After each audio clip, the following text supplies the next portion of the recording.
A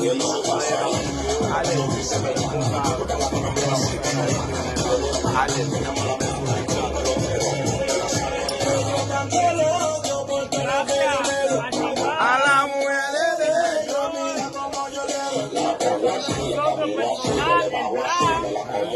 Que siempre estaba con nosotros allá. que me resuelva el nombre.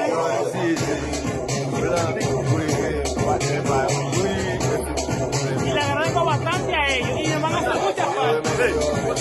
No, yo y el chat siempre iba ya tocando la puerta. Yo, usted.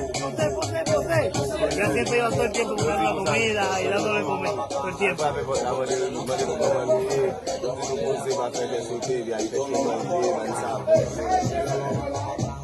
O sea, varios de ellos nos cogían mucho aprecio y mucho cariño.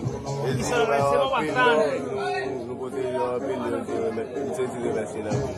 Y al jefe, que mi respeto para él. Mucho respeto para él, mucho aprecio. Que lo ayudó bastante. Sabemos que no fue por su culpa, sino que el país lo merita. El país está muy fuerte.